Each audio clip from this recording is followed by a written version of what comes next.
ನಮಸ್ಕಾರ ವಿದ್ಯಾರ್ಥಿಗಳೇ, ನಾನು ಸಂತೋಷ್ ಪಾಟೀಲ್, ಸಹ ಶಿಕ್ಷಕ,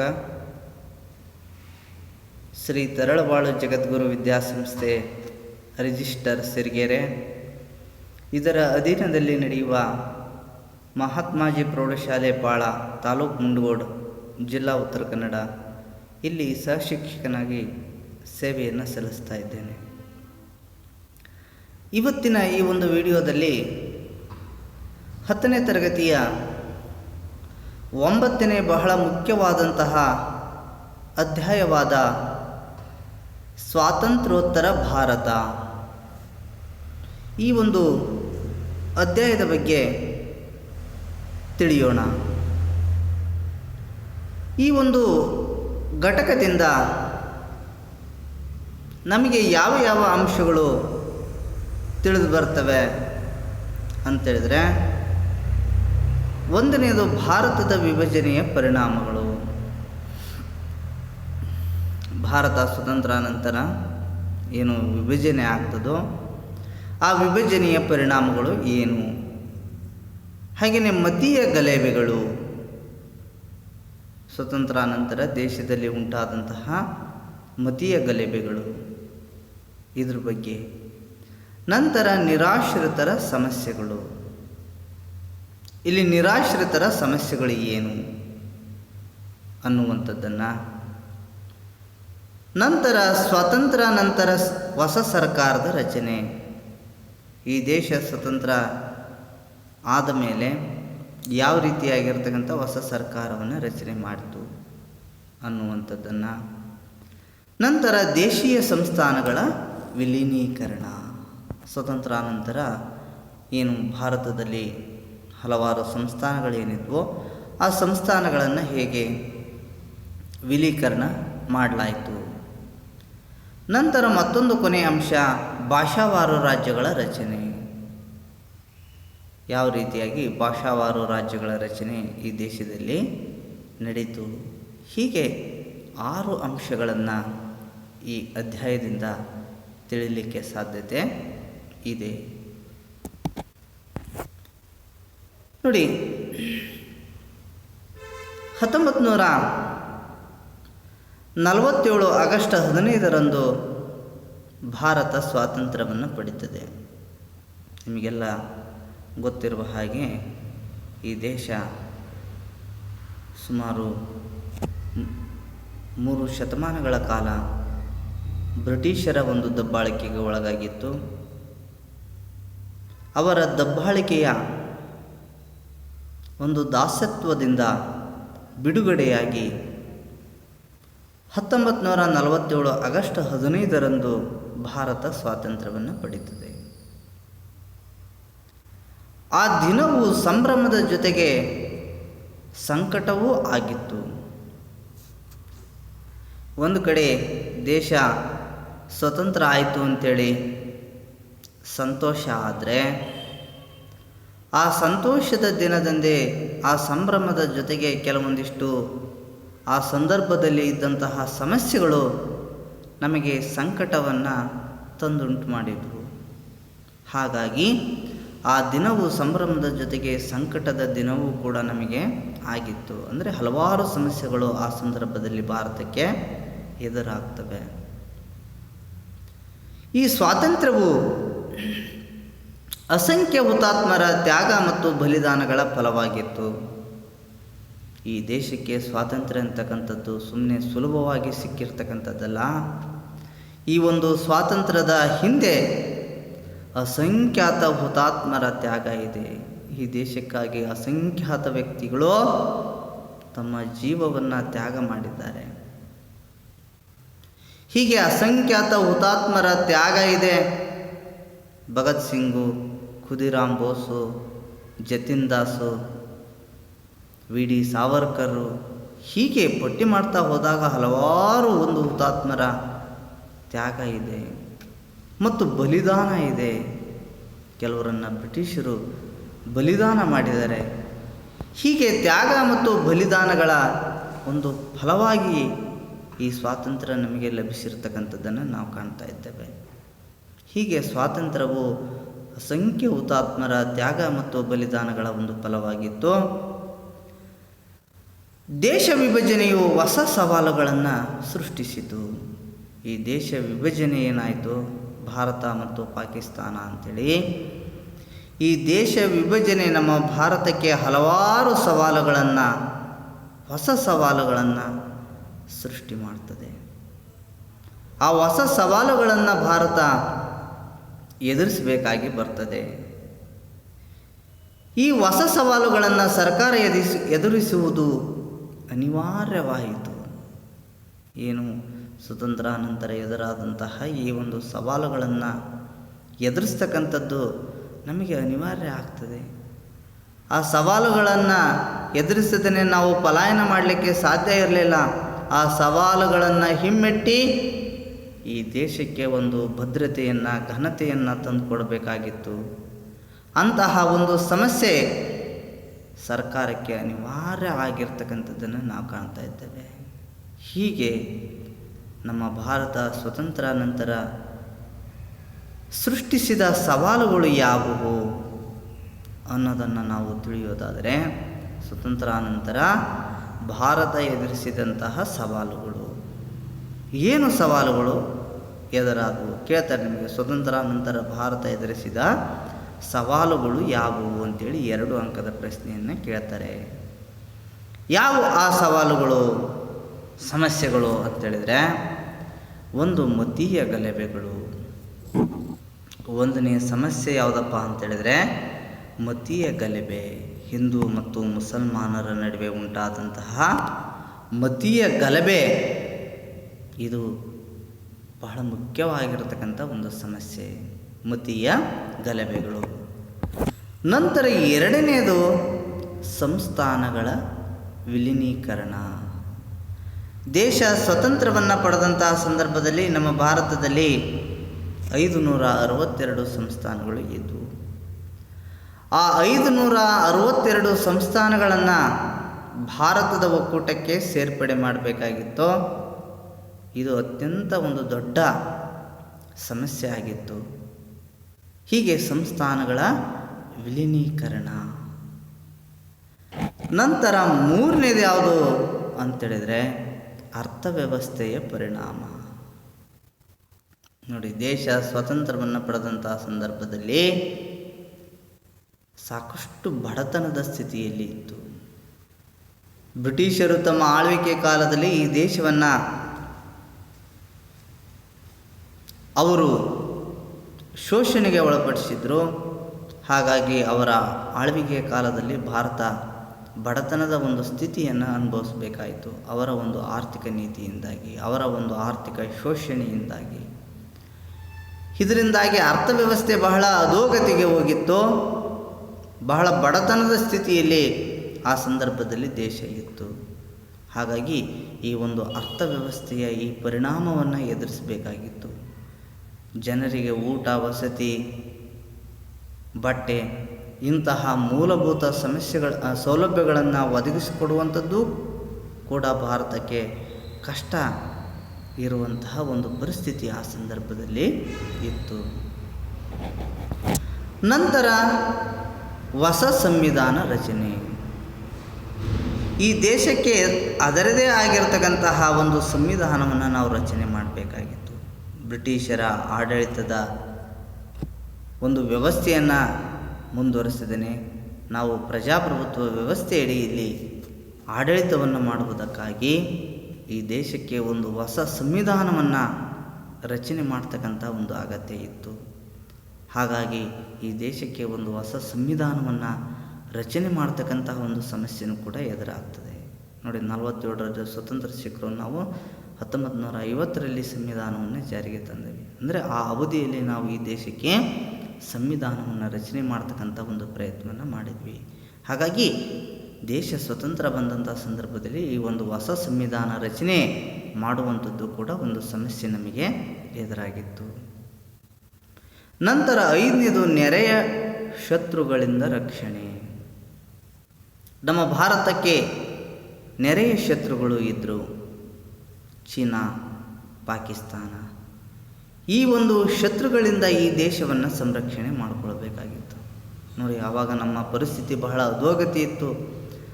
ಅಂತಹ ಸಂದರ್ಭದಲ್ಲಿ ಈ ನೆರೆಯ ರಾಷ್ಟ್ರಗಳ ಆಕ್ರಮಣವನ್ನು ತಡೆಗಟ್ಟಿ ದೇಶವನ್ನು ಈ ಶತ್ರುಗಳಿಂದ ರಕ್ಷಣೆ ಮಾಡಿಕೊಳ್ತಕ್ಕಂಥದ್ದು ಕೂಡ ಒಂದು ದೊಡ್ಡ ಸವಾಲಾಗಿ ಪರಿಣಮಿಸಿರ್ತಕ್ಕಂಥದ್ದನ್ನು ನಾವು ಕಾಣ್ತಾ ಇದ್ದೇವೆ. ನಂತರ ಮತ್ತೊಂದು ಕೊನೆಯದು ಯಾವುದು ಅಂತೇಳಿದರೆ ಅಸಮಾನತೆಯ ಸಮಸ್ಯೆ. ಈ ದೇಶದಲ್ಲಿ ಲಿಂಗ ಅಸಮಾನತೆ ಇತ್ತು. ಗಂಡು ಹೆಣ್ಣು, ಮೇಲು ಕೀಳು ಎನ್ನುವಂತಹ ಒಂದು ಅಸಮಾನತೆ ವ್ಯವಸ್ಥೆ ಇತ್ತು, ಜಾತಿ ವ್ಯವಸ್ಥೆ ಇತ್ತು. ಹೀಗೆ ಈ ಎಲ್ಲ ಅಸಮಾನತೆಯ ಸಮಸ್ಯೆಯನ್ನು ನಾವು ನೀಗಿಸಿಕೊಂಡು ಈ ದೇಶವನ್ನು ಸರಿಯಾದ ಮಾರ್ಗದಲ್ಲಿ ತಗೊಂಡು ಹೋಗಬೇಕಾಗಿತ್ತು. ಹೀಗೆ ನಮ್ಮ ಭಾರತ ಸ್ವತಂತ್ರಾನಂತರ ಈ 6 ಸಮಸ್ಯೆಗಳನ್ನು ಎದುರಿಸಬೇಕಾಗ್ತದೆ. ಒಂದು ವೇಳೆ ಭಾರತವು ಸ್ವತಂತ್ರಾನಂತರ ಎದುರಿಸಿದ ಸಮಸ್ಯೆಗಳು ಯಾವುವು ಅಂತೇಳಿ ಕೇಳಿದರೆ ಈ 6 ಅಂಶಗಳನ್ನು ಬರೀಬೇಕು. ಒಂದು, ಮತೀಯ ಗಲಭೆಗಳು, ಸಂಸ್ಥಾನಗಳ ವಿಲೀನೀಕರಣ, ಅರ್ಥವ್ಯವಸ್ಥೆಯ ಪರಿಣಾಮ, ಹೊಸ ಸಂವಿಧಾನ ರಚನೆ, ನೆರೆಯ ಶತ್ರುಗಳಿಂದ ರಕ್ಷಣೆ, ಅಸಮಾನತೆಯ ಸಮಸ್ಯೆ. ಹೀಗೆ ಈ 6 ಸಮಸ್ಯೆಗಳನ್ನು ದೇಶ ಎದುರಿಸಬೇಕಾಗಿ ಬರ್ತದೆ. ಈಗ ಒಂದೊಂದೇ ಸಮಸ್ಯೆಯನ್ನು ತಿಳಿತಾ ಹೋಗೋಣ. ಮೊದಲಿಗೆ ಮತೀಯ ಗಲಭೆಗಳು. ನೋಡಿ, ದೇಶ ವಿಭಜನೆಯು ಹೊಸ ಸಂಕಷ್ಟಗಳನ್ನು ಸೃಷ್ಟಿ ಮಾಡ್ತದೆ. ದೇಶ ಏನು ಪಾಕಿಸ್ತಾನ ಮತ್ತು ಭಾರತ ಅಂತೇಳಿ ವಿಭಜನೆ ಆಗ್ತದೋ, ಈ ಒಂದು ವಿಭಜನೆ ಕೆಲವೊಂದಿಷ್ಟು ಹೊಸ ಸಂಕಷ್ಟಗಳನ್ನು ಸೃಷ್ಟಿ ಮಾಡ್ತದೆ. ನೋಡಿ, ದೇಶವು ಮತೀಯ ಗಲಭೆಯ ದಳ್ಳೂರಿಯಿಂದ ನಲಗಿತ್ತು. ಈ ಸಂದರ್ಭದಲ್ಲಿ ದೇಶದಲ್ಲಿ ಮತೀಯ ಗಲಭೆಗಳು ನಡೀತಾ ಇದ್ವು. ನಾನು ಹಿಂದೂ, ಮುಸಲ್ಮಾನ ಅನ್ನುವಂತಹ ಮತೀಯ ಭಾವನೆ ದೊಡ್ಡ ಪ್ರಮಾಣದಲ್ಲಿ ಬೆಳವಣಿಗೆಯಾಗಿತ್ತು. ಯಾಕೆಂದರೆ ಬ್ರಿಟಿಷರು ಈಗಾಗಲೇ ತಮ್ಮ ಆಡಳಿತದ ಅವಧಿಯಲ್ಲಿ ಭಾರತೀಯರಲ್ಲಿ ಈ ಭಾವನೆಯನ್ನು ಬೆಳೆಸಿಬಿಟ್ಟಿದ್ದರು. ಹೀಗೆ ದೇಶವು ಈ ಒಂದು ಮತೀಯ ಗಲಭೆಯ ದಳ್ಳೂರಿಯಿಂದ ನಲುಗಿ ಹೋಗಿತ್ತು. ಸ್ವತಂತ್ರಾನಂತರ ಬಂಗಾಳದಲ್ಲಿ ದೊಡ್ಡ ಮಟ್ಟದಲ್ಲಿ ಈ ಒಂದು ಮತೀಯ ಗಲಭೆ ನಡೀತಾ ಇತ್ತು. ಇದನ್ನು ವಿರೋಧಿಸಿನೇ ಮಹಾತ್ಮ ಗಾಂಧೀಜಿಯವರು ಸ್ವತಂತ್ರಾನಂತರ ಬಂಗಾಳದಲ್ಲಿ ಉಪವಾಸ ಸತ್ಯಾಗ್ರಹವನ್ನು ನಡೆಸಿದರು.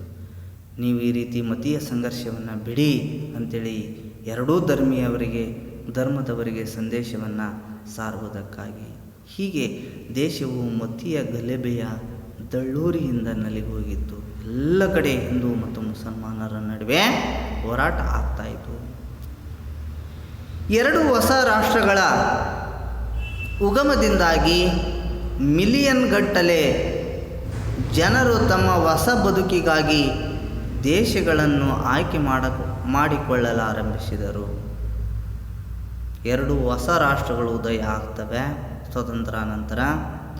ಆ 2 ರಾಷ್ಟ್ರಗಳ ಉಗಮದಿಂದಾಗಿ ಮಿಲಿಯನ್ ಗಟ್ಟಲೆ ಜನ ನಾನು ಪಾಕಿಸ್ತಾನದಲ್ಲಿ ಬದುಕಬೇಕು, ಭಾರತದಲ್ಲಿ ಇರಬೇಕು ಅನ್ನುವಂತಹ ಒಂದು ಹಿನ್ನೆಲೆಯಲ್ಲಿ ಮಿಲಿಯನ್ ಗಟ್ಟಲೆ ಜನರು ತಮ್ಮ ಹೊಸ ಬದುಕಿಗಾಗಿ ನಾನು ಎಲ್ಲಿರಬೇಕು, ಯಾಕೆ ಈಗಿರ್ತಕ್ಕಂಥ ಆ ಪಾಕಿಸ್ತಾನ ಭಾಗದಲ್ಲಿ ಅಲ್ಲೂ ಕೂಡ ಹಿಂದೂಗಳಿದ್ದರು, ಹಾಗೆಯೇ ಈಗ ಇರುವಂತಹ ಭಾರತದಲ್ಲಿ ಇಲ್ಲೂ ಕೂಡ ಮುಸಲ್ಮಾನರಿದ್ದರು.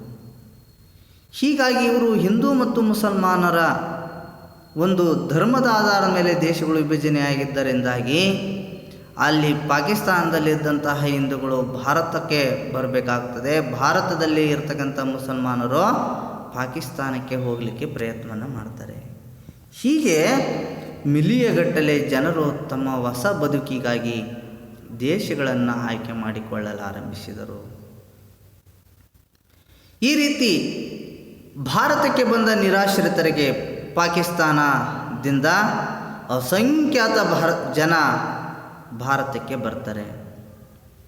ಅವರು ಆ ಒಂದು ಪಾಕಿಸ್ತಾನವನ್ನು ಬಿಟ್ಟು ಹಿಂದೂಗಳು ಭಾರತಕ್ಕೆ ಬರ್ತಾರೆ.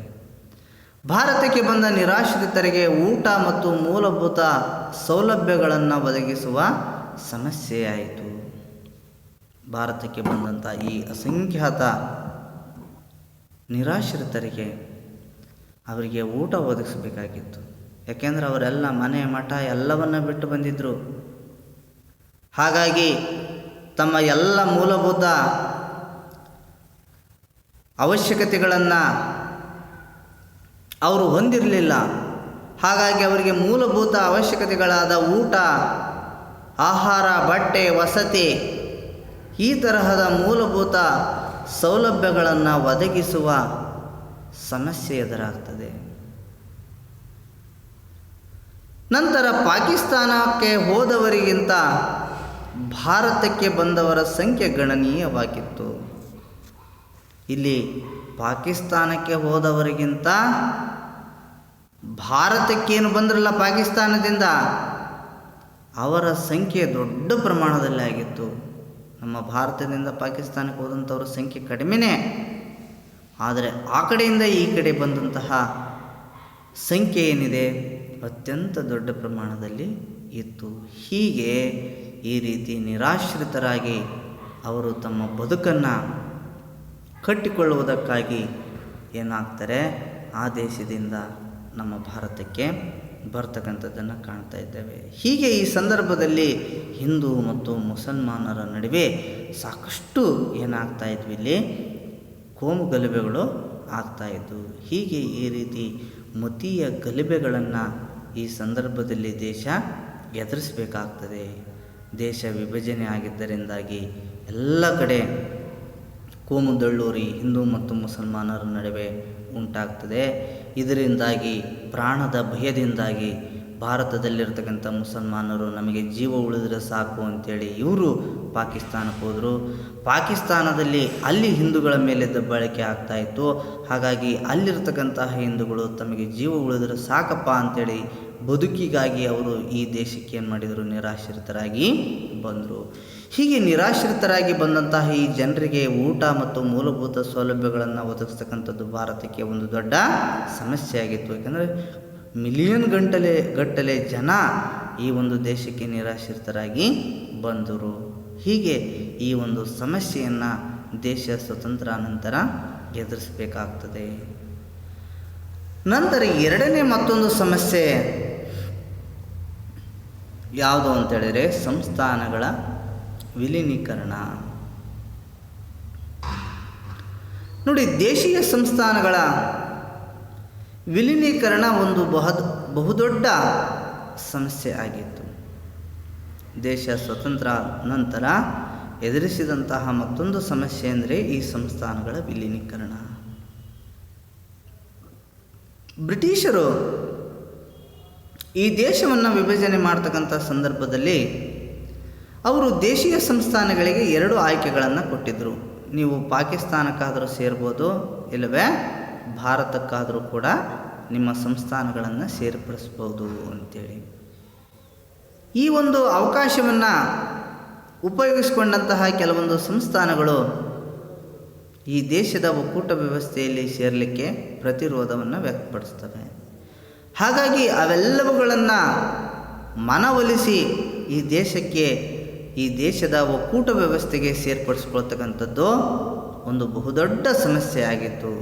ದೇಶೀಯ ಸಂಸ್ಥಾನಗಳ ವಿಲೀನೀಕರಣ ಒಂದು ಬಹುದೊಡ್ಡ ಸಮಸ್ಯೆ ಆಗಿತ್ತು. ನೋಡಿ, ಆ ಸಂದರ್ಭದಲ್ಲಿ 562 ಸಂಸ್ಥಾನಗಳಲ್ಲಿ ಬಹುತೇಕ ಸಂಸ್ಥಾನಗಳು ಆರಂಭಿಕ ಹಿಂಜರಿಕೆಯೊಂದಿಗೆ ಭಾರತಕ್ಕೆ ಸೇರಿದವು. ದೇಶ ಸ್ವತಂತ್ರ ಬಂದಂತಹ ಸಂದರ್ಭದಲ್ಲಿ ನಮ್ಮ ಭಾರತದಲ್ಲಿ 562 ಸಂಸ್ಥಾನಗಳಿದ್ವು. ಆ 562 ಸಂಸ್ಥಾನಗಳಲ್ಲಿ ಬಹುತೇಕ ಸಂಸ್ಥಾನಗಳು ಭಾರತದ ಒಕ್ಕೂಟಕ್ಕೆ ಸೇರ್ಪಡೆ ಆಗಲಿಕ್ಕೆ ಅವಕ್ಕೆ ಮನಸ್ಸು ಇರಲಿಲ್ಲ. ಅವು ಭಾರತಕ್ಕೆ ಸೇರ್ಪಡೆ ಆದರೂ ಕೂಡ ಹಿಂಜರಿಕೆಯ ಮನಸ್ಸಿನೊಂದಿಗೆ ಬಹಳ ಖುಷಿಯಿಂದ ಇವು ಭಾರತದ ಒಕ್ಕೂಟಕ್ಕೆ ಏನಾಗಲಿಲ್ಲ, ಸೇರ್ಪಡೆ ಆಗಲಿಲ್ಲ. ಹಿಂಜರಿಕೆ ಮಾಡಿಕೊಂಡು ನಾನು ಸ್ವತಂತ್ರವಾಗಿರಲೋ ಅಥವಾ ಪಾಕಿಸ್ತಾನಕ್ಕೆ ಸೇರಲೋ ಅನ್ನುವಂತಹ ಒಂದು ಹಿಂಜರಿಕೆಯೊಂದಿಗೆ ಭಾರತಕ್ಕೆ ಸೇರ್ತವೆ. ಕೆಲವು ಅನಿವಾರ್ಯವಾಗಿ ಭಾರತದ ಒಕ್ಕೂಟಕ್ಕೆ ಸೇರ್ಪಡೆ ಆಗ್ತವೆ. ಆದರೆ ಇಲ್ಲಿ ಕೆಲವು ಸಂಸ್ಥಾನಗಳು ಯಾವುವು ಅಂತೇಳಿದರೆ ಕಾಶ್ಮೀರ, ಜುನಾಗಢ ಮತ್ತು ಹೈದರಾಬಾದ್ ಸಂಸ್ಥಾನಗಳು ಮಾತ್ರ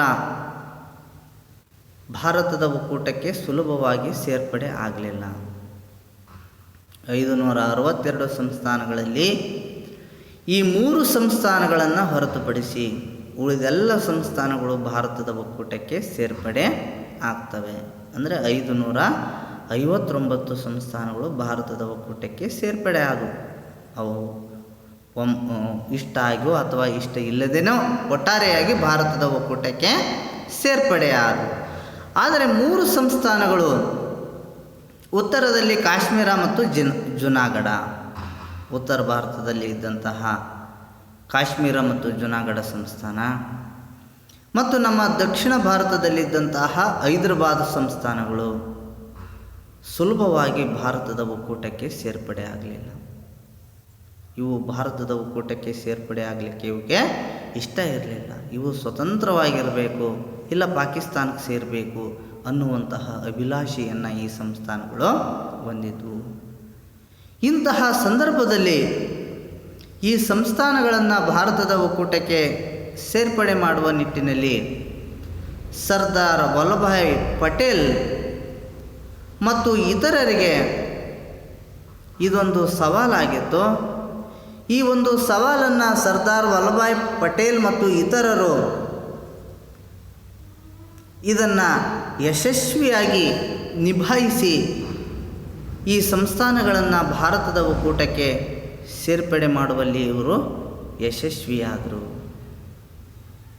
ಆ ಸಂಸ್ಥಾನಗಳಿಗೆ ಇಷ್ಟ ಇಲ್ಲದೇ ಇದ್ದರೂ ಕೂಡ ಆ ಸಂದರ್ಭದಲ್ಲಿ ಭಾರತದ ಗೃಹ ಮಂತ್ರಿಗಳಾಗಿರತಕ್ಕಂತಹ ಸರ್ದಾರ್ ವಲ್ಲಭಭಾಯ್ ಪಟೇಲ್ರವರು ಈ 3 ಸಂಸ್ಥಾನಗಳನ್ನು ನೆಹರೂರವರ ಮಾರ್ಗದರ್ಶನದಲ್ಲಿ ಈ 3 ಸಂಸ್ಥಾನಗಳನ್ನು ಭಾರತದ ಒಕ್ಕೂಟಕ್ಕೆ ಸೇರ್ಪಡೆ ಮಾಡುವಲ್ಲಿ ಏನಾಗ್ತಾರೆ, ಇವರು ಯಶಸ್ವಿಯಾದರು. ಹೀಗೆ ಆಂತರಿಕ ಸುಭದ್ರತೆಯನ್ನು ಕಾಪಾಡುವಂತಹ ಕೆಲಸವನ್ನು ಇಲ್ಲಿ ಸರ್ದಾರ್ ಪಟೇಲ್ರವರು ಮಾಡ್ತಾರೆ. ಈ ರೀತಿ ಇವರು ಒಂದು ವೇಳೆ ಸ್ವತಂತ್ರವಾಗಿದ್ದರೆ ಅಥವಾ ಪಾಕಿಸ್ತಾನಕ್ಕೆ ಸೇರ್ಪಡೆ ಆಗಿದ್ದರೆ ಭಾರತದ ಆಂತರಿಕ ಭದ್ರತೆಗೆ ತೊಂದರೆ ಆಗ್ತಾಯಿತ್ತು. ಹೀಗೆ ಆಂತರಿಕ ಭದ್ರತೆಗೆ ತೊಂದರೆ ಆಗ್ತಾ ಇದ್ದಂತಹ ಈ ಸಂಸ್ಥಾನಗಳನ್ನು ಅವರು ಯಶಸ್ವಿಯಾಗಿ ಭಾರತದ ಒಕ್ಕೂಟಕ್ಕೆ ಸೇರ್ಪಡೆ ಮಾಡಿ ಆಂತರಿಕ ಸುಭದ್ರತೆಯನ್ನು ಕಾಪಾಡ್ತಾರೆ. ಆ ಮೂಲಕ ರಾಷ್ಟ್ರೀಯ ಭಾವೈಕ್ಯತೆಗೆ ಚಾಲನೆ ನೀಡಲಾಯಿತು. ಹೀಗೆ ಎಲ್ಲ ಸಂಸ್ಥಾನಗಳನ್ನು 562 ಸಂಸ್ಥಾನಗಳನ್ನು ಭಾರತದ ಒಕ್ಕೂಟಕ್ಕೆ ಸೇರ್ಪಡೆ ಮಾಡುವ ಮೂಲಕವಾಗಿ ರಾಷ್ಟ್ರೀಯ ಭಾವೈಕ್ಯತೆಗೆ ಚಾಲನೆಯನ್ನು ನೀಡಿದರು. ನಂತರ ಮತ್ತೊಂದು 3ನೇ ಸಮಸ್ಯೆ ಅರ್ಥವ್ಯವಸ್ಥೆಯ ಪರಿಣಾಮ. ದೇಶದ ಅರ್ಥವ್ಯವಸ್ಥೆಯ ಮೇಲೆ ಗಂಭೀರ ಪರಿಣಾಮವನ್ನು ಬೀರಿತು. ನೋಡಿ, ನಮ್ಮ ದೇಶದಲ್ಲಿ ಕೃಷಿ, ಕೈಗಾರಿಕೆ ಮತ್ತು ವಾಣಿಜ್ಯ ವಲಯಗಳ ಪುನರ್ ಪರಿಶೀಲನೆ ಅಗತ್ಯವಾಯಿತು. ಈ ದೇಶದಲ್ಲಿ ಕೃಷಿಯನ್ನು, ಕೈಗಾರಿಕೆಯನ್ನು, ವಾಣಿಜ್ಯ ರಂಗವನ್ನು ಬ್ರಿಟಿಷರ ಆಳ್ವಿಕೆಯ ಕಾಲದಲ್ಲಿ ಇದ್ದಂತಹ ಚಟುವಟಿಕೆಗಳನ್ನು ಈಗ ಅವುಗಳನ್ನು ಪುನರ್ ಪರಿಶೀಲನೆ ಮಾಡಿ ಅವು ನಮ್ಮ ದೇಶಕ್ಕೆ ಪೂರಕವಾಗುವ ರೀತಿಯಲ್ಲಿ ಈ ಆರ್ಥಿಕ ಚಟುವಟಿಕೆಗಳನ್ನು ನಡೆಸ್ಕೊಂಡು ಹೋಗಬೇಕಾಗಿ ಬಂತು. ಹೀಗೆ ಈ ಒಂದು ಕ್ಷೇತ್ರಗಳನ್ನು ದೇಶದ ಅಭಿವೃದ್ಧಿಯ ಹಿನ್ನೆಲೆಯಲ್ಲಿ ನಡೆಸ್ಕೊಂಡು ಹೋಗಬೇಕಾದಂಥ ಒಂದು ಪರಿಸ್ಥಿತಿ ಆ ಸಂದರ್ಭದಲ್ಲಿ ಎದುರಾಗ್ತದೆ. ನಂತರ ಈ ವಲಯಗಳ ಅವಲಂಬಿತ ಸಮುದಾಯಗಳಿಗೆ ಹೊಸ ಭರವಸೆ ಸೃಷ್ಟಿಸಬೇಕಾಗಿತ್ತು. ಯಾಕಂದರೆ ಈಗಾಗಲೇ ನಾವು ಬ್ರಿಟಿಷರ ಆಳ್ವಿಕೆ ಕಾಲದಲ್ಲಿ ಚರ್ಚೆಯನ್ನು ಮಾಡಿದ್ದೇವೆ. ಇವೆಲ್ಲ ವಲಯಗಳು ಸಾಕಷ್ಟು ನೋವನ್ನು ಅನುಭವಿಸಿದ್ದಾರೆ. ಹಾಗಾಗಿ ಈ ವಲಯಗಳನ್ನು ಅವಲಂಬಿಸಿರತಕ್ಕಂಥ ಈ ಒಂದು ಅವಲಂಬಿತ ಸಮುದಾಯಗಳಿಗೆ ನಾವು ಹೊಸ ಭರವಸೆಯನ್ನು ಸೃಷ್ಟಿಸಬೇಕಾಗಿತ್ತು. ನೀವು ಇನ್ನು ಮುಂದೆ ಈ ಕ್ಷೇತ್ರದಲ್ಲಿ ದುಡಿಮೆ ಮಾಡಿ ನಿಮಗೆ ಆರ್ಥಿಕವಾಗಿ ಯಾವುದೇ ರೀತಿ ತೊಂದರೆ ಆಗದ ಹಾಗೆ ಸರ್ಕಾರ ನೋಡ್ಕೊಳ್ತದೆ ಅಂಥೇಳಿ ಅವರಲ್ಲಿ ಭರವಸೆಯನ್ನು ಹುಟ್ಟಿಸಿ ಈ ಕ್ಷೇತ್ರಗಳನ್ನು ಬೆಳವಣಿಗೆ ಮಾಡಬೇಕಾದಂಥ ಒಂದು ಪರಿಸ್ಥಿತಿ ಅಲ್ಲಿ ನಿರ್ಮಾಣ ಆಯಿತು.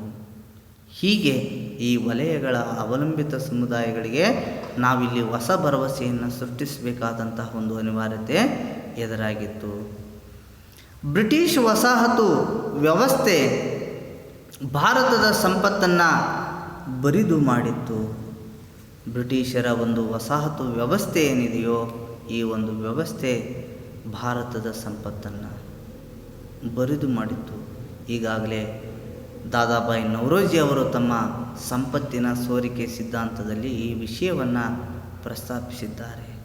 ಭಾರತದಲ್ಲಿ ಯಾವ ರೀತಿಯಾಗಿ ಸಂಪತ್ತು ಬ್ರಿಟಿಷರ ಆಳ್ವಿಕೆ ಕಾಲದಲ್ಲಿ ಇಂಗ್ಲೆಂಡಿಗೆ ಹರಿದು ಹೋಯಿತು ಎನ್ನುವಂಥದ್ದನ್ನು ಅವರು ತಮ್ಮ ಸಂಪತ್ತಿನ ಸೋರಿಕೆ ಸಿದ್ಧಾಂತದಲ್ಲಿ ಪ್ರಸ್ತಾಪ ಮಾಡಿದ್ದಾರೆ. ಅಲ್ಲಿ ಬ್ರಿಟಿಷ್ ಸೈನಿಕರಿಗೆ ಸೈನ್ಯಕ್ಕಾಗಿ ಮಾಡ್ತಾ ಇದ್ದಂತಹ ವೆಚ್ಚ ಮತ್ತು ಹೆಚ್ಚು ಆಮದನ್ನು ಮಾಡ್ಕೊಳ್ತಕ್ಕಂಥದ್ದು, ಕಡಿಮೆ ರಫ್ತನ್ನು ಮಾಡುವಂಥದ್ದು, ಇದರಿಂದಾಗಿ ಸಂದಾಯ ಅಸಮತೋಲನ ಉಂಟಾಗ್ತದೆ. ವೇತನ, ನಿವೃತ್ತಿ ವೇತನ ಮತ್ತು ಆಡಳಿತಾತ್ಮಕ ವೆಚ್ಚಗಳು, ಸೈನಿಕ ವೆಚ್ಚ, ಇದರಿಂದಾಗಿ ಸಾಕಷ್ಟು ಹಣ ಏನಾಗ್ತಾಯಿತ್ತು, ಇಂಗ್ಲೆಂಡಿಗೆ ಹರಿದು ಹೋಗ್ತಾಯಿತ್ತು. ಇವೆಲ್ಲ ಅಂಶಗಳನ್ನು ಇಲ್ಲಿ ದಾದಾಬಾಯಿ ನವರೋಜಿ ಅವರು ತಮ್ಮ ಸಂಪತ್ತಿನ ಸೋರಿಕೆ ಸಿದ್ಧಾಂತದಲ್ಲಿ ಪ್ರಸ್ತಾಪ ಮಾಡಿದರು. ಹೀಗೆ ಬ್ರಿಟಿಷರ ಒಂದು ವಸಾಹತು ಆಳ್ವಿಕೆಯ ವ್ಯವಸ್ಥೆಯಲ್ಲಿ ಭಾರತದ ಸಂಪತ್ತು ಬ್ರಿಟಿಷ್ ಸಾಮ್ರಾಜ್ಯಕ್ಕೆ ಹರಿದು ಹೋಗಿತ್ತು.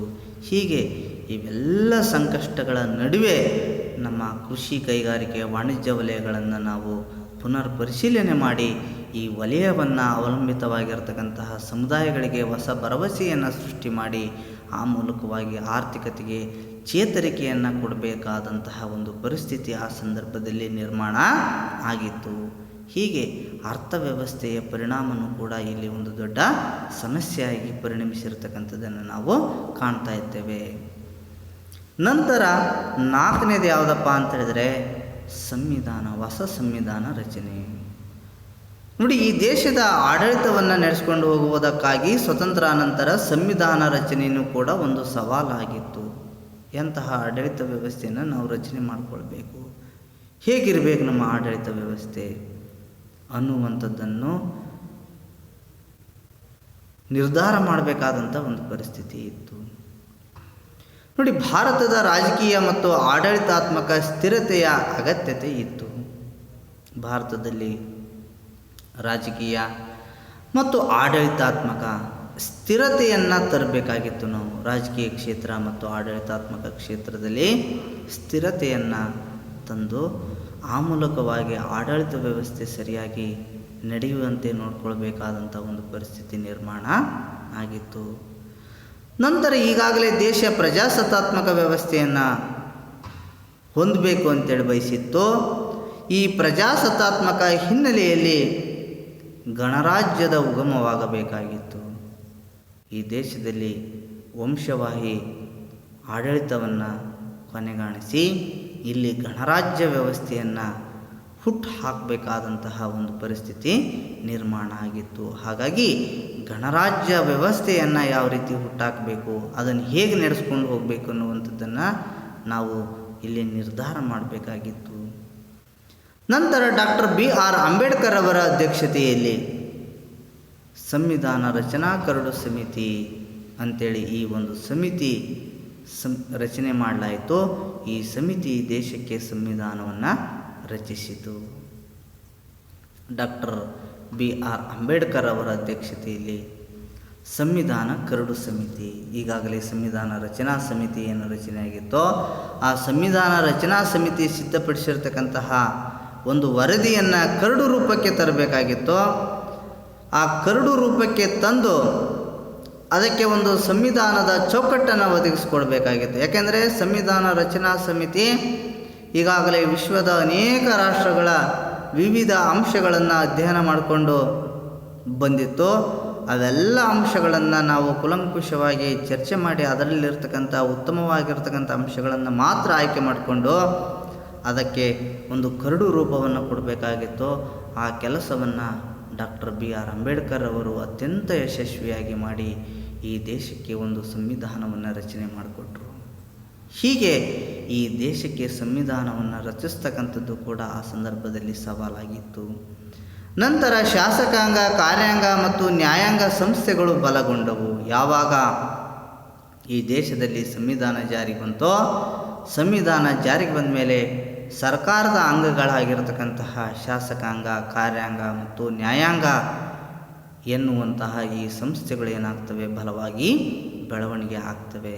ಹೀಗೆ ಸ್ವತಂತ್ರಾನಂತರ ಈ ದೇಶದಲ್ಲಿ ಉಂಟಾದಂತಹ ರಾಜಕೀಯ ಆಡಳಿತಾತ್ಮಕ ಅಸ್ಥಿರತೆಯನ್ನು ಹೋಗಲಾಡಿಸಿ ಆ ಒಂದು ಆಡಳಿತ ವ್ಯವಸ್ಥೆಯಲ್ಲಿ, ರಾಜಕೀಯ ವ್ಯವಸ್ಥೆಯಲ್ಲಿ ಸ್ಥಿರತೆಯನ್ನು ತಂದು ಸತ್ತಾತ್ಮಕ ವ್ಯವಸ್ಥೆಯ ಹಿನ್ನೆಲೆಯಲ್ಲಿ ಗಣರಾಜ್ಯ ವ್ಯವಸ್ಥೆಯನ್ನು ಹುಟ್ಟಾಕಿ ಆ ಮೂಲಕವಾಗಿ ಈ ದೇಶಕ್ಕೆ ಸಂವಿಧಾನವನ್ನು ಜಾರಿಗೆ ತಂದು ಸರ್ಕಾರವನ್ನು ರಚನೆ ಮಾಡಬೇಕಾದಂತಹ ಒಂದು ಸವಾಲೇನಾಗಿತ್ತು ಆ ಸಂದರ್ಭದಲ್ಲಿ ಎದುರಾಗಿರ್ತಕ್ಕಂಥದ್ದನ್ನು ನಾವು ಕಾಣ್ತಾ ಇದ್ದೇವೆ.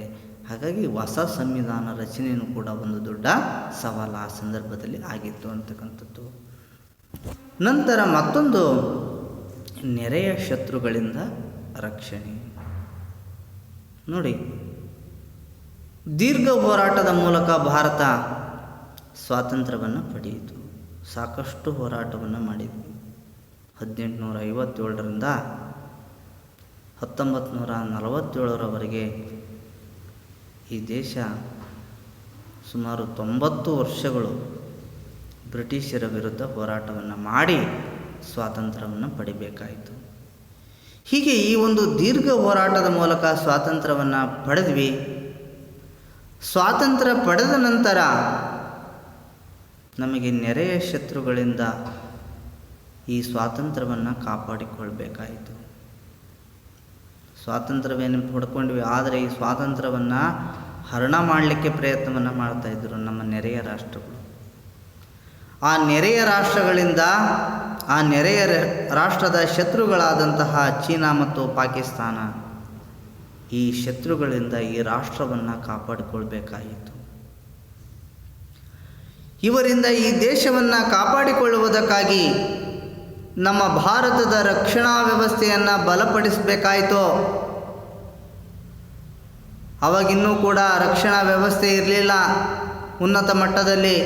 ಹಾಗಾಗಿ ನಾವೇನಾದರೂ ರಕ್ಷಣಾ ವ್ಯವಸ್ಥೆಯನ್ನು ಬಲಪಡಿಸ್ಕೊಳ್ಳಿಲ್ಲ ಅಂದರೆ ಈ ಶತ್ರು ದೇಶಗಳು ನಮ್ಮ ಮೇಲೆ ಆಕ್ರಮಣವನ್ನು ಮಾಡಿ ನಮ್ಮ ಸಾರ್ವಭೌಮತ್ವಕ್ಕೆ ಧಕ್ಕೆಯನ್ನು ತರ್ತಾಯಿದ್ರು. ಹಾಗಾಗಿ ನಮ್ಮ ರಕ್ಷಣಾ ವ್ಯವಸ್ಥೆಯನ್ನು ಬಲಪಡಿಸಬೇಕಾದಂತಹ ಅನಿವಾರ್ಯತೆ ಆವಾಗ ಎದುರಾಗ್ತದೆ. ಇಂದು ಭಾರತದ ಮಿಲಿಟರಿ ವ್ಯವಸ್ಥೆ ಜಗತ್ತಿನ ಯಾವ ಮಿಲಿಟರಿ ಶಕ್ತಿಗೂ ಕಡಿಮೆ ಇಲ್ಲ. ಆದರೆ ಆವಾಗ ಈ ಪರಿಸ್ಥಿತಿ ಇರಲಿಲ್ಲ. ನಮ್ಮದು ಬಹಳ ದುರ್ಬಲ ಮಿಲಿಟರಿ ವ್ಯವಸ್ಥೆಯನ್ನು ನಾವು ಹೊಂದಿದ್ವಿ. ಆದರೆ ಇಂದು ಬಿಡಿ, ಇವತ್ತು ನಮ್ಮ ಭಾರತ ಜಗತ್ತಿನ ಯಾವ ಒಂದು ಮಿಲಿಟರಿ ಶಕ್ತಿಗೂ ಏನಾಗಿಲ್ಲ, ಇವತ್ತು ಕಡಿಮೆ ಆಗಿಲ್ಲ. ಇವತ್ತು ಎಂಥದೇ ದೇಶಗಳಿಂದ ಎಂಥದೇ ಸಮಸ್ಯೆ ಬಂದರೂ ಕೂಡ ಅದನ್ನು ನಿಭಾಯಿಸ್ತಕ್ಕಂಥ ತಾಕತ್ತು ಈ ದೇಶಕ್ಕೆ ಇದೆ. ಆದರೆ ಸ್ವತಂತ್ರ ಬಂದಂಥ ಸಂದರ್ಭದಲ್ಲಿ ನಮ್ಮ ಭಾರತದ ರಕ್ಷಣಾ ವ್ಯವಸ್ಥೆ ಅಷ್ಟೊಂದು ಪ್ರಬಲವಾಗಿರಲಿಲ್ಲ. ಹಾಗಾಗಿ ಆ ರಕ್ಷಣಾ ವ್ಯವಸ್ಥೆಯನ್ನು ಬಲಪಡಿಸಬೇಕಾದಂತಹ ಒಂದು ಸಮಸ್ಯೆ ಎದುರಾಗಿತ್ತು. ಆದರೆ ಆರಂಭದ ಹೆಜ್ಜೆಗಳನ್ನು ನಾವು ಅವಶ್ಯವಾಗಿ ತಿಳಿಬೇಕು. ಅಂದರೆ ಇವಾಗ ನಾವು ಪ್ರಬಲರಾಗಿದ್ದರೂ ಕೂಡ ಪ್ರಾರಂಭದಲ್ಲಿ ನಾವು ಈ ಒಂದು ಮಿಲಿಟರಿ ಕ್ಷೇತ್ರದಲ್ಲಿ ಅಷ್ಟೊಂದು ಪ್ರಾಬಲ್ಯವನ್ನು ಪಡೆದಿರಲಿಲ್ಲ. ಹಾಗಾಗಿ ಅಂತಹ ಸಂದರ್ಭದಲ್ಲಿ ಈ ನೆರೆಯ ಶತ್ರು ರಾಷ್ಟ್ರಗಳು ನಮ್ಮ ಮೇಲೆ ಆಕ್ರಮಣ ಮಾಡ್ಬೋದಂತ ಭಯ ಇತ್ತು. ಅಂತಹ ಒಂದು ಆಕ್ರಮಣವನ್ನು ತಡೆಗಟ್ಟಿ ಈ ದೇಶವನ್ನು ಕಾಪಾಡ್ತಕ್ಕಂತಹ ಒಂದು ಸಮಸ್ಯೆನೂ ಕೂಡ ಸಂದರ್ಭದಲ್ಲಿ ಎದುರಾಗಿರ್ತಕ್ಕಂಥದ್ದನ್ನು ನಾವು ಕಾಣ್ತಾ ಇದ್ದೇವೆ. ಹೀಗೆ ನೆರೆಯ ಶತ್ರುಗಳಿಂದ ರಕ್ಷಣೆ, ಇದು ಕೂಡ ಒಂದು ಸಮಸ್ಯೆ ಆ ಸಂದರ್ಭದಲ್ಲಿ ಆಗಿತ್ತು ಅಂತಕ್ಕಂಥದ್ದು. ನಂತರ ಮತ್ತೊಂದು ಕೊನೆಯ ಅಂಶ ಯಾವುದಪ್ಪ ಅಂತೇಳಿದರೆ ಅಸಮಾನತೆಯ ಸಮಸ್ಯೆ. ನೋಡಿ, ಸ್ವತಂತ್ರಾನಂತರ ಸಮಸ್ಯೆಯಲ್ಲಿ ಇದು ಕೂಡ ಒಂದು ಸಮಸ್ಯೆ. ಲಿಂಗ ಅಸಮಾನತೆಗಳು ಭಾರತದ ಒಂದು ಆಶಯಕ್ಕೆ ಅಡ್ಡಿಯನ್ನು ತಂದಿದ್ವು. ಲಿಂಗ ಸಂಬಂಧಿತ ಅಸಮಾನತೆಗಳೇನಿದ್ವೋ ಈ ಅಸಮಾನತೆಗಳು ನಮ್ಮ ಸಮಾಜದ ಆಶಯಕ್ಕೆ ಅಡ್ಡಿಯನ್ನು ಇವು ತಂದಿದ್ವು. ನಾವೆಲ್ಲರೂ ಕೂಡ ಸಮಾನರಾಗಿ ಬಾಳಬೇಕು ಅಂತಕ್ಕಂಥ ಏನು ಆಶಯ ಇತ್ತೋ ಈ ಆಶಯಕ್ಕೆ ಅಡ್ಡಿಯನ್ನು ತಂದಿತ್ತು. ಈ ಸಂದರ್ಭದಲ್ಲಿ ಸಮಾನತೆಯ ಆಶಯದಲ್ಲಿ ಸಬಲೀಕರಣ ಕಂಡುಕೊಳ್ಳುವುದು ಅನಿವಾರ್ಯವಾಗಿತ್ತು. ಈ ಸಂದರ್ಭದಲ್ಲಿ ನಾವು ಸಮಾನತೆಯ ಆಶಯದಲ್ಲಿ ಸಬಲೀಕರಣ ಕಂಡುಕೊಳ್ಳುವುದು ಅನಿವಾರ್ಯವಾಗಿತ್ತು. ಸಬಲೀಕರಣ ಅಂದರೆ ಎಲ್ಲರೂ ಕೂಡ ಹೆಣ್ಣು ಗಂಡು ಯಾವುದೇ ಧರ್ಮ ಜಾತಿ ಈ ರೀತಿ ಎಲ್ಲರೂ ಕೂಡ ಆರ್ಥಿಕವಾಗಿ ತಮ್ಮನ್ನು ತಾವು ಸದೃಢಗೊಳಿಸಿಕೊಂಡು ಉನ್ನತ ಸ್ಥಾನಕ್ಕೆ ಬೆಳಿಬೇಕಾಗಿತ್ತು. ಈ ತರಹ ಸಬಲೀಕರಣ ಕಂಡುಕೊಳ್ಳುವುದು ಅನಿವಾರ್ಯವಾಗಿತ್ತು. ಇದರ ಜೊತೆಗೆ ಹೊಸ ಹಣಕಾಸು ವ್ಯವಸ್ಥೆ, ವಿದೇಶಾಂಗ ನೀತಿ ಮುಂತಾದ ಗುರುತರ ಸವಾಲುಗಳು ಕೂಡ ಇದ್ದವು. ಇದರ ಜೊತೆಗೆ ಹೊಸ ಹಣಕಾಸು ವ್ಯವಸ್ಥೆಯನ್ನು ನಾವು ನಡೆಸ್ಕೊಂಡು ಹೋಗಬೇಕಾಗಿತ್ತು. ಭಾರತದ ವಿದೇಶಾಂಗ ನೀತಿಯನ್ನು ನಡೆಸ್ಕೊಂಡು ಹೋಗಬೇಕಾಗಿತ್ತು. ಹೀಗೆ ಮುಂತಾದ ಗುರುತರ ಸವಾಲುಗಳು ಈ ಸಂದರ್ಭದಲ್ಲಿ ಈ ದೇಶವನ್ನು ಕಾಡ್ತಾ ಇದ್ದವು. ಈ ಎಲ್ಲ ಸವಾಲುಗಳಿಗೆ ಭಾರತವು ಕಟ್ಟಿಕೊಂಡ ಪ್ರಜಾಪ್ರಭುತ್ವ ಮುಂದೆ ಜಗತ್ತಿನ ಅತಿದೊಡ್ಡ ಪ್ರಜಾಪ್ರಭುತ್ವ ರಾಷ್ಟ್ರವಾಗಿ ಬೆಳೆಯಲು ಕಾರಣವಾಯಿತು. ಇವೆಲ್ಲ ಸವಾಲುಗಳಿಗೆ ಭಾರತ ತಕ್ಕ ಉತ್ತರ ಕೊಡ್ತದೆ. ಇವೆಲ್ಲ ಸವಾಲುಗಳನ್ನು ಎದುರಿಸ್ತದೆ. ಇವೆಲ್ಲ ಸವಾಲುಗಳನ್ನು ಭಾರತ ಎದುರಿಸಲಿಕ್ಕೆ ಸಾಧ್ಯವಾಗಿದ್ದು ಭಾರತವು ಕಟ್ಟಿಕೊಂಡಂತಹ ಪ್ರಜಾಪ್ರಭುತ್ವ ವ್ಯವಸ್ಥೆ. ಈ ಒಂದು ಪ್ರಜಾಪ್ರಭುತ್ವ ವ್ಯವಸ್ಥೆ ಇವೆಲ್ಲ ಸಮಸ್ಯೆಗಳಿಗೆ ಉತ್ತರವನ್ನು ಹುಡುಕಿಕೊಡ್ತದೆ. ಸವಾಲುಗಳನ್ನು ಎದುರಿಸ್ತಕ್ಕಂಥ ಶಕ್ತಿಯನ್ನು ಕೊಡ್ತದೆ ಈ ಒಂದು ಪ್ರಜಾಪ್ರಭುತ್ವ ವ್ಯವಸ್ಥೆ. ಹೀಗೆ ಈ ಪ್ರಜಾಪ್ರಭುತ್ವ ವ್ಯವಸ್ಥೆಯಲ್ಲಿ ಇವೆಲ್ಲ ಸವಾಲುಗಳನ್ನು ಎದುರಿಸಿ ಮುಂದೆ ಭಾರತ ಜಗತ್ತಿನ ಅತಿ ದೊಡ್ಡ ಪ್ರಜಾಪ್ರಭುತ್ವ ರಾಷ್ಟ್ರವಾಗಿ ಬೆಳೆಯಲು ಕಾರಣ ಆಯಿತು. ಇವತ್ತು ಅವೆಲ್ಲ ಸಮಸ್ಯೆಗಳನ್ನು ಎದುರಿಸಿ ಇವತ್ತು ನಮ್ಮ ಭಾರತ ಜಗತ್ತಿನಲ್ಲಿ ಅತಿ ದೊಡ್ಡದಾದಂತಹ ಒಂದು ಪ್ರಜಾಪ್ರಭುತ್ವ ರಾಷ್ಟ್ರ ಆಗಿದೆ. ಈ ರಾಷ್ಟ್ರವಾಗಿ ಬೆಳೀಲಿಕ್ಕೆ ಕಾರಣ ಏನಪ್ಪ ಅಂತ ಹೇಳಿದ್ರೆ ನಾವು ಕಟ್ಟಿಕೊಂಡಂತಹ ಪ್ರಜಾಪ್ರಭುತ್ವ ವ್ಯವಸ್ಥೆ. ಹೀಗೆ ಈ ರೀತಿಯಾಗಿ ನಮ್ಮ ಭಾರತ ಸ್ವತಂತ್ರ ನಂತರ ಈ ರೀತಿ 6 ಸಮಸ್ಯೆಗಳನ್ನು ಏನು ಮಾಡಬೇಕಾಗಿತ್ತೋ ಎದುರಿಸಬೇಕಾಗಿ ಬಂದಿತ್ತು. ಇವೆಲ್ಲ ಸಮಸ್ಯೆಗಳನ್ನು ದೇಶ ಎದುರಿಸಿ ಈ ದೇಶವನ್ನು ನಡೆಸ್ಕೊಂಡು ಹೋಗಬೇಕಾಗಿತ್ತು. ಇಷ್ಟು ಸ್ವತಂತ್ರ ನಂತರ ಭಾರತ ಎದುರಿಸಿದಂತಹ ಸಮಸ್ಯೆಗಳು ಏನು ಅನ್ನುವಂಥದ್ದನ್ನು ಸಂಕ್ಷಿಪ್ತವಾಗಿ ನೋಡಿದ್ವಿ. ನಂತರ ಮುಂದಿನ ವಿಡಿಯೋದಲ್ಲಿ ಈ ಒಂದು ಅಂಶಗಳ ಬಗ್ಗೆ ಇನ್ನೂ ಕೂಡ ವಿಸ್ತೃತವಾದಂತಹ ವಿವರಣೆಯನ್ನು ತಿಳಿಯೋಣ. ಎಲ್ಲರಿಗೂ ನಮಸ್ಕಾರ, ಧನ್ಯವಾದಗಳು.